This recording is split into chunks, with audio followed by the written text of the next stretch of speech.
नमस्कार, स्वागत आहे तुमचे अजून एका छानशा रेसिपीमध्ये. तर आज आपण बघूया खमंग, कुरकुरीत, खुसखुशीत, तरीही कमी तेलकट अशी भाजणीची चकली. हा चकली भाजणीचा व्हिडिओ मी अगोदरच यूट्यूबवर पोस्ट केला आहे, तुम्ही पाहू शकता.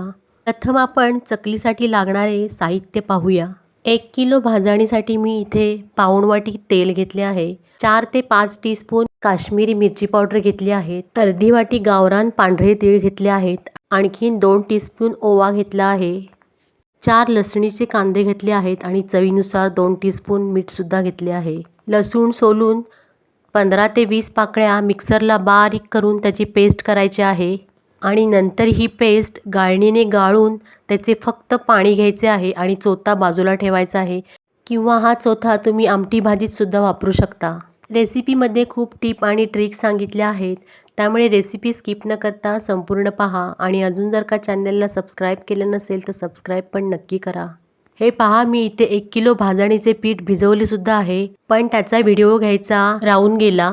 म्हणूनच मी आता व्हिडिओमध्ये ह्याचे पीठ कसे भिजवायचे हे सांगणार आहे. प्रथम मी पातेल्यात पाऊण वाटी तेल घेतले आणि गॅसवर ठेवून ते तेल छान कडकडीत तापवले आहे.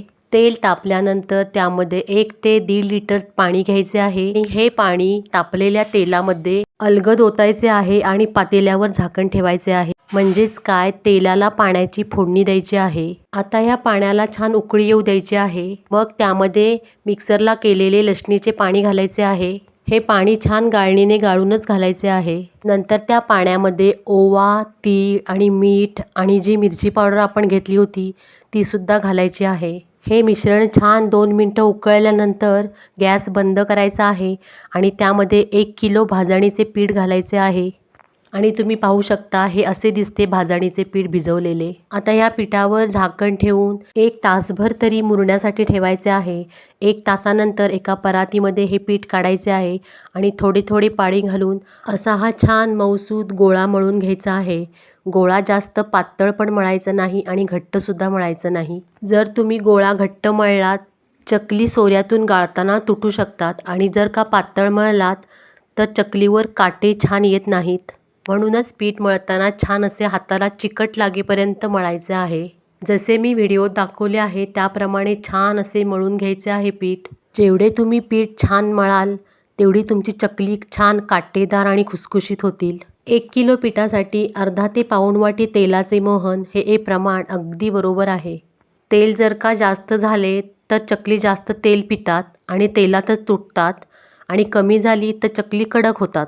म्हणून चकली करताना तेलाचे प्रमाण हे अचूकच झाले पाहिजे. आता इथे मी पिठाचा मळलेला गोळा मी सोऱ्यामध्ये भरला आहे आणि आता त्याची चकली पाडून घ्यायची आहेत. चकली पाडताना अगदी मध्यभागी जरा जास्त जागा सोडायची आहे, म्हणजे चकली दिसताना अगदी सुबक दिसतात.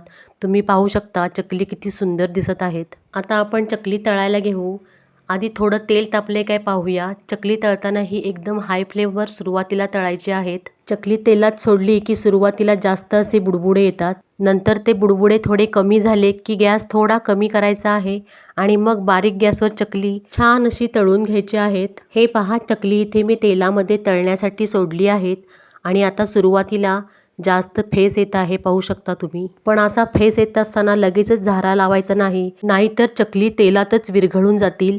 थोडे तेलाचे बुडबुडे कमी झाले की मग झाऱ्याने चकली पलटी करून घ्यायची आहेत आणि दुसऱ्या बाजूनेही 1 मिनिटभर छान अशी चकली तळून घ्यायची आहेत. या चकलीला लागणाऱ्या साहित्याचे प्रमाण मी डिस्क्रिप्शन बॉक्समध्ये दिले आहे, तिथे तुम्ही चेक करू शकता.